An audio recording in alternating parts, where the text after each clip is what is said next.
তো পরিসরে দেখতে পাচ্ছেন গ্রাম্য একটি খামার, খুব সুন্দর সুন্দর গরু রয়েছে।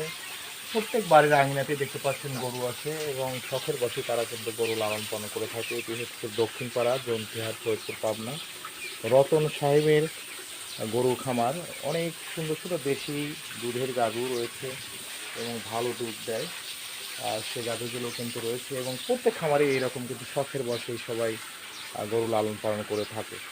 গ্রামের পরিবেশে প্রত্যেক বাড়ির আঙিনাতে দেখতে পাবেন দুধের গরুগুলোকে সবসময় দেখতে পাবেন। একটু আগে কিন্তু দুধ কালেকশন করা হয়েছে, এখন গরুগুলো রেস্ট করছে এবং ধুলাই করে কিন্তু হাইজিনেশন রক্ষা করা হচ্ছে। দেখছেন যারা গৃহিণী রয়েছে তারা কিন্তু গরুগুলোকে ঝাঁপায় দিচ্ছে এবং প্রচুর গরম, যেহেতু গরমের কারণে কিন্তু ওই গোবরগুলো কিন্তু ধুলাই করে দেওয়া হচ্ছে। তাহলে এই গরু কয়টা আছে আপনাদের? আচ্ছা, দুধ কতটুকু যাচ্ছে? 25-26 দুধ যাচ্ছে না?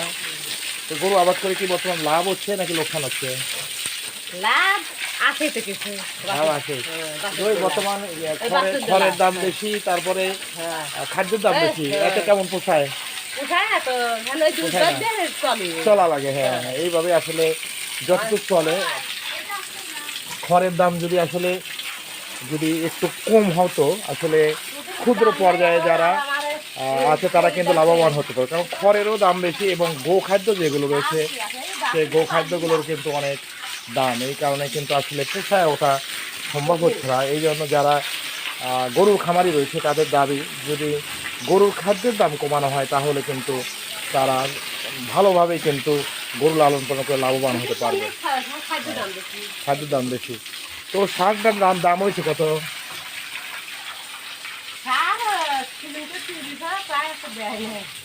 ও, মানে 30,000 কয়ে গেছে।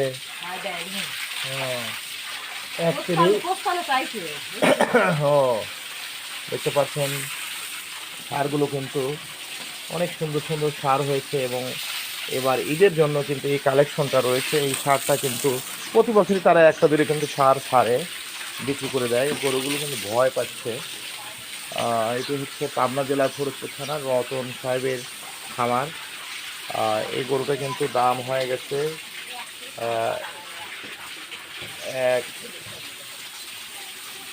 1.20 বলে গেছে, তারপরে কিন্তু ছাড়ে নাই, বুঝতে পারছেন। তো আপনারা যারা অল্প জায়গার মধ্যে খামার করতে চান অবশ্যই আপনারা এরূপ খামার করতে পারেন। এখানে দুটি গরু কিন্তু এবার বিক্রি করার, এইভাবে প্রত্যেক ছোটো ছোটো খামারিদের কিন্তু দুটি একটা গরু কিন্তু এইভাবে সেল দিয়ে থাকে, দেখতে পাচ্ছেন। এবং অল্প জায়গা, যেহেতু অল্প জায়গার মধ্যে কিন্তু এখানে 8-10টা গরু নিয়ে কিন্তু ছোট্ট খামার গড়ে তুলেছে। তো ধন্যবাদ সবাইকে, সবাই ভালো থাকবেন এবং সুযোগ পেলে আপনারা ছোটো ছোটো খামার গড়ে তুলতে পারবেন। ধন্যবাদ।